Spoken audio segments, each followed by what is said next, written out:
All right, welcome back to round 2 here in the Sao Paulo qualifiers for IEM. This, of course, the American qualifiers. I'm Rifkin, joined today by Zombie Grub, and you're watching Base Trade TV. Spawning here in the lower left corner of the map, playing for the Team Dignitas, though representing that color blue, it is SelecT. In the upper right, as the pink Protoss from Roots Academy's seed, is going to be Astrea. Yeah, definitely, I said it between the games, let's repeat it now real quick. I felt like we had a completely different Astrea there in game number 2. SelecT was not able to dismantle him. There's multiple times where he tried to drop, but Astrea was just ready and waiting. I think it's like he just flipped a switch and started playing a little bit better. SelecT's going to need to do the same thing, of course, if he wants to continue in the winner's bracket. Luckily, though, this is a double elimination tournament, so one of these players today will continue forward. The other will just simply drop down to the loser's bracket. Can still qualify, for those who don't know. It's the top 2 of the winner's bracket and the top 2 of the loser's bracket, so essentially the semifinalists, who will move on to stage 2 tomorrow, which will ultimately decide who actually qualifies to go, first off, get a fully paid trip to Sao Paulo, Brazil, but also represent America over there. Pretty legit. Yeah, there's actually some pretty good invited players. One thing I just want to point out, though, I don't know if anyone saw this on the brackets, Pult. Like, everyone's got their little flags, right? Pult is the only one with, like, a Korean flag and an American flag. Yeah, I saw that. Oh, actually, here we go. I was trying to pull up the list. I wasn't sure if it would work. Well, we got scouting going on. Huck, Gosu User, Illusion, QXE, Pult, Suppy, Puck, Major, Capoche, Hello Kitty, State, and Killer were all invited for tomorrow. So you'll see those players plus whatever 4 qualify today. Man, tomorrow's gonna be good, and it's a double elimination as well. Rifkin's so happy about this. I am. I love supporting the North American scene. Like, a lot of times we just do the little casts here and there, and it doesn't seem like a big deal, but this is kind of, in my opinion, a bigger deal when it comes to North American casts, and I'm very honored that we get to cast it. So shoutouts to IEM, to Farside, who's allowed us to get hooked up with this. But okay, Reaper going to be popping out here for SelecT. Injured name bay block, question mark. Astrea does not want to let that happen. Yeah. I don't really feel like the Zealot is... I mean, the probe itself is usually a deter for the Terran throwing it down, but if it's the Reaper's on the way, then sometimes it can get it down, and the probe will die. Oh. It's actually really annoying. Oh, look at that. But the Nexus, nicely done. Well, you can't build an extractor. I'm sorry, probe. Yeah. You are not Zerg. Silly Astrea. Go home, you drunk. Mothership Core is going to save the Zealot from a death. Yeah. He does not want. We'll also stop SelecT from getting the immediate scout, but seeing the Nexus, you know nothing's going to be in there that you won't be able to scout later on. Around 6 minutes usually is where you want to hop back in there, see what's going on. Yeah, but Astrea has been favoring the Treasure Archon, so... Yeah, and you know what? It's not that it works well for him. It's just kind of the thing to do right now. Like, that's where the metagame from PvT is kind of evolved to. There are some variations to builds, or maybe you go like Phoenix Colossus or something. But typically, when you're playing against Protoss, as a Terran player, you have an idea of what's coming at you. The question, the biggest thing is like when are those timings though? Like, does Astrea rush out to hit you? Does he decide to death ball to 200? Those are the important things SelecT needs to know and recognize. Zealot here will actually stop the bunker from going down. Oh, that's kind of big. Now he can actually dance with 4 Marines pretty easily. Of course, one Mothership Core already barely takes on 3. With the Zealot, it'll be a little bit different. Is he going to utilize the Time Warp? No, bunker does finish, and yeah, it looks like he's going to lose that Zealot, unfortunately. Little mistimed in the bunker, but as we saw, didn't really play a huge part. We see a Twilight Council out for us. Blink. And he's been going Forge before everything else, so yeah, I'm thinking Blink. Yep. Well, on a map like Yansu too, there's so many ways to get into the base from so many different angles. Blink is hard to shut down, even if you see it coming, and SelecT will certainly see it coming with his Reaper. Nothing here to shut this guy out of the base. No. It's super, super good for him to know this right now, as soon as possible. Yeah, I mean, it's on 2 base, so it's not going to be like... He's probably going to have medevacs and stuff to hold, but you can do a lot with Blink, especially if you surprise them by doing something like 7 gates behind or something like that. Yeah, the worst case scenario too for Astrea, there's a composition you could just go for, and that involves just going quicker Colossus. Yes, you've invested in the Blink, but this is something you would have needed later on for the Vikings anyways. So, skipping the Templar attack, not going for just charge lots, you could still make this work even if a Blink all-in is not in his cards today. Mm-hmm.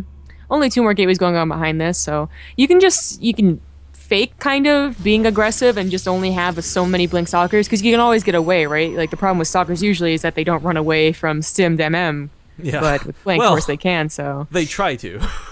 They try and they fail, but with Blink, you can just stand outside, say, you don't know what I'm doing, I'm going to keep you paranoid, and then when they finally say, you bastard, you go after them. Actually, this makes retaining that mothership core earlier a little more important too. Of course, you need it for that high ground vision. One of the things I'm a little worried about too is Astrea could, for SelecT I should say worried, Astrea could just simply go for 5 stalkers. The investment, of course, is what you need to one-shot the SCVs. Try and surprise SelecT in the main, pick off some workers, and get out alive with the stalkers in a worst-case scenario. Because, of course, as we see, SelecT is worried about the front of his base, not the back. Mm-hmm. I have to be so wary. This could be a lot more than what Astrea is putting into it. We know it's not a lot, but SelecT has no idea, so it's only going to be 5 stalkers, 7 stalkers, actually. He revealed the blink there. He could have walked that back. I don't know that I like that choice. Giving away the fact that he does that blink is going to make SelecT a little more paranoid in the main. Yeah, it's possible he could have canceled it, but SelecT. Well, I mean, he saw it coming, but I mean, like, still, you never want to give that information away. Not that it's the biggest deal. I mean, I'm really trying not to make it be a bigger deal than it is. But with the force field on that ramp, beautifully holds this, and now SelecT cannot get in the main to reinforce. Doesn't have that second force field though, so unfortunately, this only is so limited on time. If he got that stim pack, no, it's too close to finishing. Oh man, can you imagine if he had managed to pick off stim pack with this move? That would have been so sick. That would have been so sad. He's gonna get reactor instead. Not the biggest deal, but it's something, I suppose. The Marines are too scared to walk up and take care of this. I don't know. Yeah, he's gonna have to kite through a time warp, even with stim coming from multiple angles. The mothership port does go down, and that's gonna end this aggression. Couple stalkers gonna blink out of here, small bit at a time. That gets him an extra kill or two. Worth noting, that's a lot of control worth having. But SelecT holds, loses a couple tech labs. Not the happiest camper in the world, but the big thing, of course, is Astrea is transitioning into that Robo Bay, and picking off the reactors on that starport is actually kind of huge, because not only will SelecT have less medevacs, it means it'll take longer before you can afford to make those Vikings. I'm going to try and pick off an SCV or two, kind of acting like roaches, but that's not going to happen. Needs to blink on out of there. He's only producing off of 2 barracks for the longest time too. He missed the timing on the 3rd one that you'd usually get because he was afraid of something happening. So now he's trying to make up for it, but it was late. That's why he was kind of banking a little bit. Unfortunate, his army would have been a lot more scarier for Astrea, but SelecT could not have pushed out without being too afraid. So Astrea, knowing this, he gets double forge. He's getting kind of greedy behind it. I don't know if I'd really call that greedy, though. If he took a 3rd base, maybe I'd refer to that as a little bit greedy for the build he's going with, but I think the upgrades are going to be absolutely necessary. Stalker's still trying to do what they can. Unfortunately, Astrea, despite how good his blink is, as we see, Stim is a little bit better. Yeah, well, that's what I'm talking about. He can run away. You know, he can always make SelecT kind of fearful, but then he can just run away in case SelecT does figure out the ploy. And with this next medevac, I have to imagine SelecT's going to push out. He's already delayed on the usual medevac timing. 10:30 to 11 is usually when you start expecting drops and whatnot. It's going to be a long way. Astrea's going to try and sneak around here so he can go back towards the main. He did bring that observer to the front lines, but unfortunately for him, SelecT is so good at defending this. I gotta say, like, he is just not giving Astrea a moment to get away. He's not going to lose sight of him, and he won't be caught off guard by this.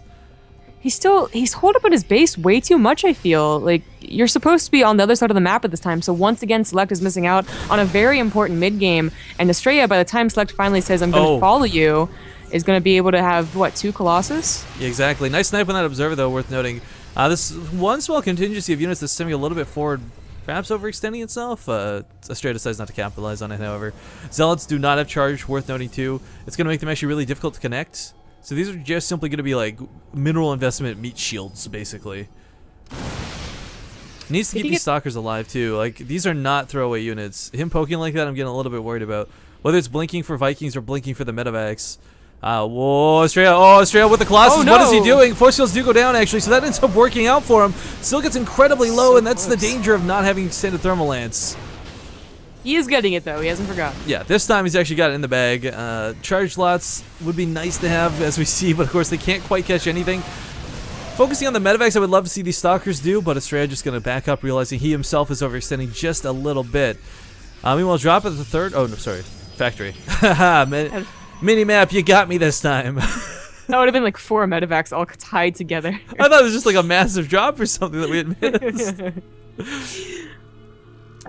Sometimes. But actually, we do have medevacs dropping towards the main. Colossus got a little bit out of position here. Force fields won't save it this time. It will have to back away from that cliff. Gets, oh my god, so incredibly low. Loses the other one, however. 10 health on the one that's remaining.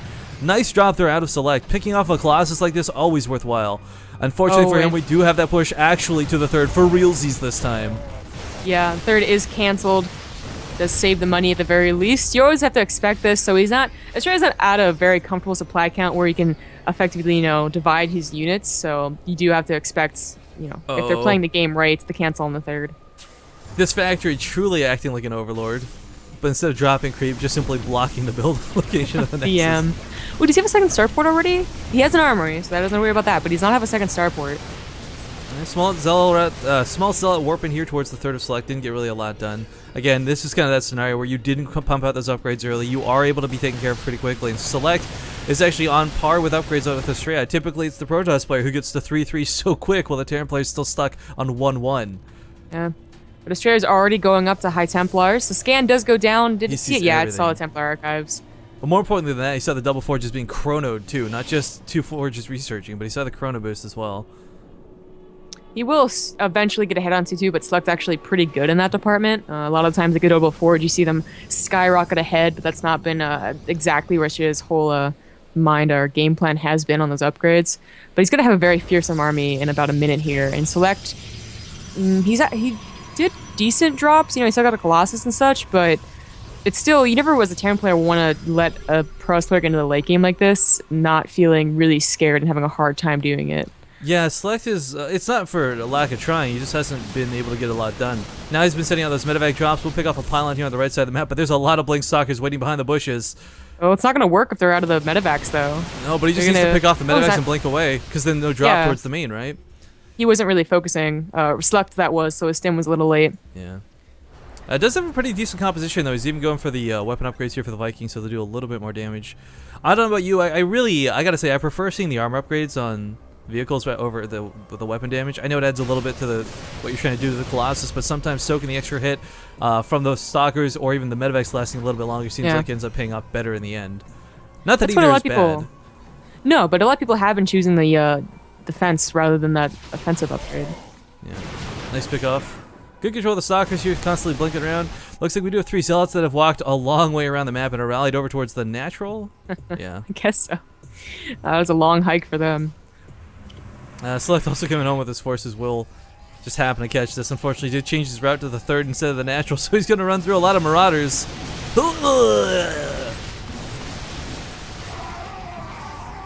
Well, Astrea's also pushing out right now. His Storm's about to finish. How many High Templars does he have on the field? They're trailing behind. Only one trailing behind. Yeah, it's primarily the Colossus he's relying on here. But this is actually a great place for SelecT to engage. There's a lot of dead space here where the Stalkers, of course, can't really blink forward or into, and choke points make it a little difficult too. So as long as he can use the Vikings correctly, you know, get those hits off for what is quote-unquote free onto the Colossus and fall back, maintain his Viking count, he could take on Astrea pretty easily. But in a head-on A-move engagement from either side, I think I got to give it to Astrea. His composition is looking really strong, especially now that he does have charge in those Zealots. Gotta make sure to let the Zealots through, though. If those Stalkers stay in front, they're gonna really. They're gonna be scumbags, is what they'll be. Yeah, they're gonna be scumbags. Upgrades are also gonna be ahead for SelecT. Astrea does not have nearly enough gas, or now he does, but he's not quite putting down the 3-3 as of yet. SelecT might have a timing later on if he's able to survive right now. Poor Marine did, of course, sacrifice for a very, very effective scout. This Warp Prism does have some Templar in his zombie grab, so it might not have a lot in the front lines, but this will allow him to get through and not get EMP'd. The Viking's going to go down, but here comes from the sidelines the Templar coming down, and a good storm goes down. Unfortunately, 2 of the Templar died within that Warp Prism. SelecT's so good with his focus fire. Force fields on that ramp are going to be magnificent, but the Vikings have cleared out the Colossus, and here come the Archons. I don't know how much I liked this attack. Like, the force fields made it decent at the end, but if he stays any longer, his entire army's going to go down.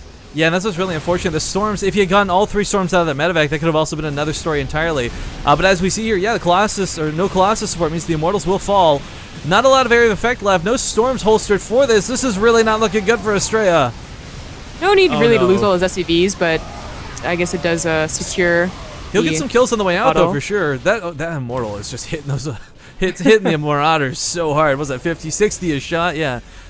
Poor Marauders taking those hits, but you know, the thing, without Ghosts, the Archons are not fun to deal with. There's not a lot of Marines in this army. I mean, the Ghosts are now out in the field and available, but he didn't have a lot for the start of that engagement either, so I think, you know, it's weird to say, it's a lot easier to say Astrea messed up the start of that, but both players had a bit of a wonky engagement, that much is for sure.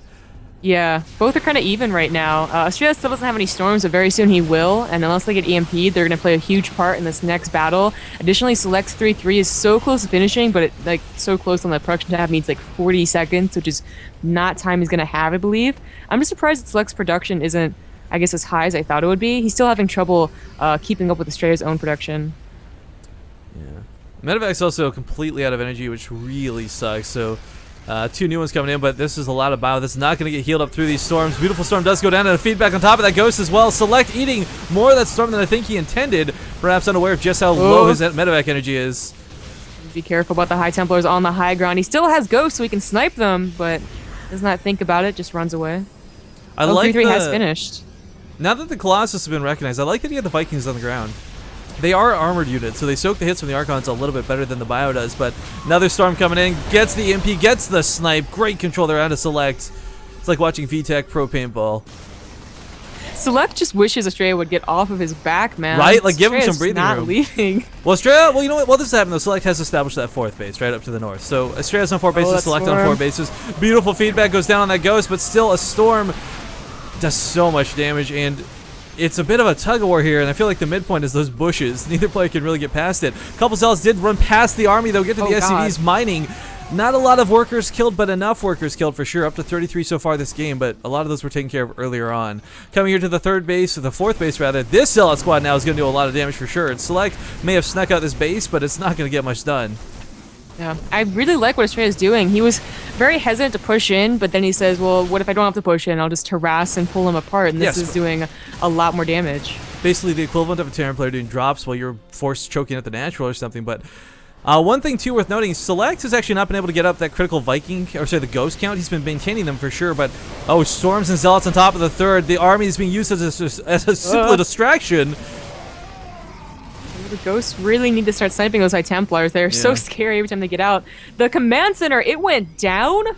Whoa, did not lift it? SelecT must be really focused here on the front lines. Colossus Beam's going to do a lot of damage to the Ghost that did run forward. That grass was a bit of a problem. There was no air support. These charge lots underneath this might just be enough. The Colossus aren't scary. The Storms aren't scary. It's these charge lots. Beautiful Storm. Good game is called, and SelecT will go down to the loser's bracket. Astrea continues forward.